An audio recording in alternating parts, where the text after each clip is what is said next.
It feels a little bit like my birthday today. That's because it is.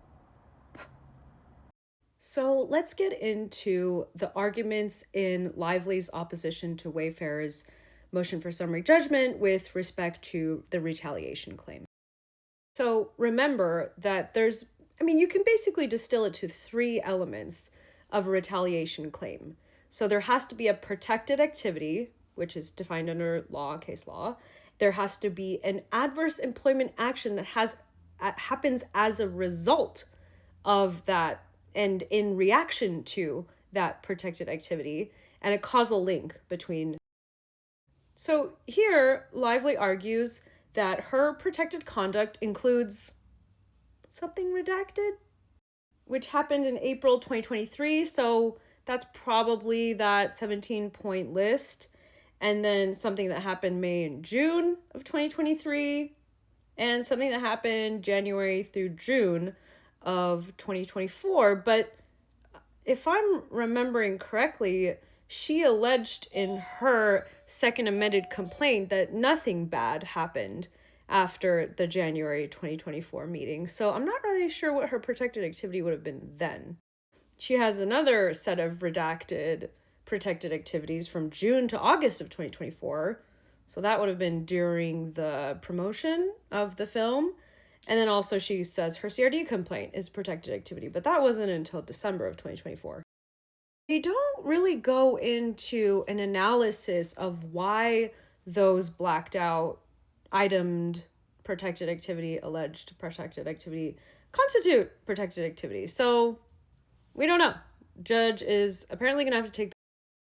So they say that the Wayfarer's motion for summary judgment as to the retaliation claim should be denied because they've supplied substantial information about how Wayfarer allegedly created this online smear campaign, this defamatory, retaliatory digital campaign, but also because the Wayfarer parties allegedly destroyed ephemeral messages. So they're referring back to their motion for sanctions and spoliation to be like, we win because we are claiming that they destroyed messages that disappear by default. And they claim that Wayfarer's actions impeded Lively's ability to feel safe in her workplace and to make complaints about the workplace. But then they refer to all these times that she did make complaints in the workplace. So she did feel safe enough to make the complaint. But there's no evidence submitted about how the actions of Wayfarer impeded her ability to make complaints. There's no evidence suggesting that she was in fear or her work was impeded in some way, which is the adverse employment action she needs to prove. They claim that Wayfarer undermined Lively's ability to perform her job, which is not defined, including by jeopardizing her ability to promote the film alongside Hoover, which she did. So it accuses Baldoni of departing from the film's agreed upon marketing plan, despite knowing that in real time it would harm Lively and the other female cast and crew. But if I recall, the marketing that Baldoni did was to talk about how the film was to discuss a very serious topic, which is domestic violence.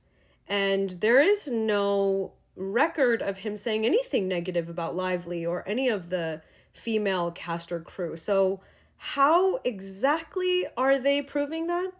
So they're pointing to evidence that they say suggests that they placed and promoted negative media and negative social media narratives that falsely blamed Lively for the film's marketing plan. So that's the evidence that they're using to prove that Wayfarer was trying to destroy Lively's reputation in reaction to her having made complaints in 2023. They even go so far as to admit that defendants have cast their efforts as defensive and say that no, it wasn't defensive. It was to destroy Lively. What's interesting here is that this part of the brief reads as a defense brief. And let me try and explain what I mean. It is plaintiff's role in this case and burden in this case to prove the claims that she brought. She brought a retaliation claim. She says that there was an online smear campaign in reaction to her protected activity. It is her that needs to prove that those things happened. And here, this reads as, well, defendants didn't cite any evidence to how Lively started the publicity fight. They don't need to. They're not proving anything. They're just defending their actions. And Lively says, none of this can possibly explain the campaign that defendants began. So this is a defensive posture that Lively is taking as a plaintiff. Really, this should be focused on all the things that defendants did wrong that prove her claim.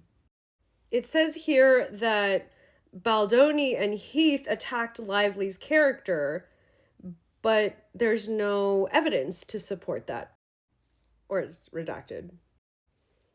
The Darvo reference is getting tired.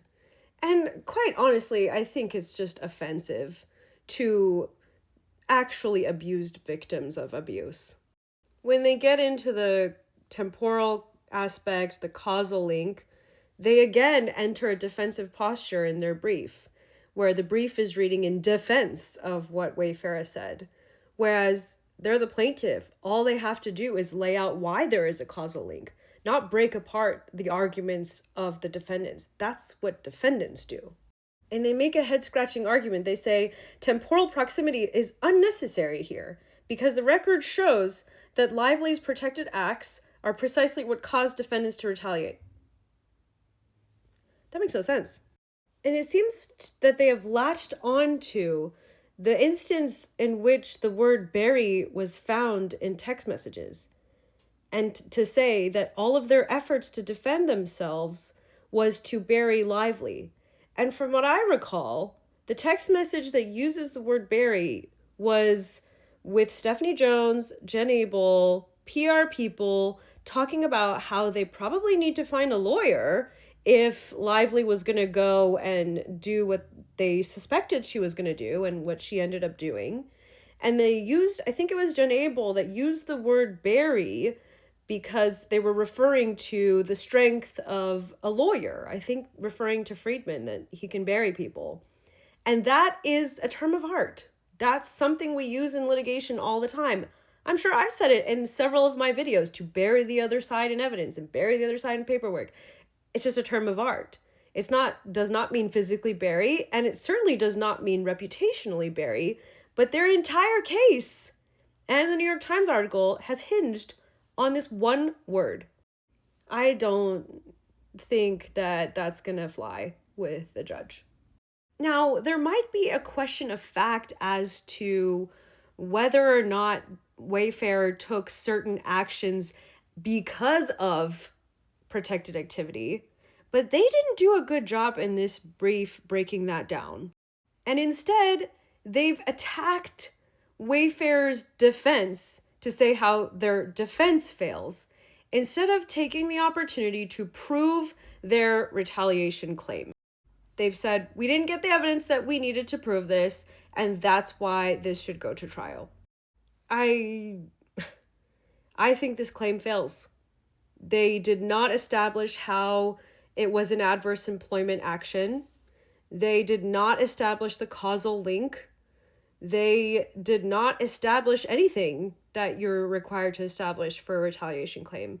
They've just said nah to the arguments that Wayfarer presented. So I'm going to take a closer look at the evidence that they cite to see if there's some way that the court can salvage this for trial. And he might do for many reasons, but right now from this, I can't see it.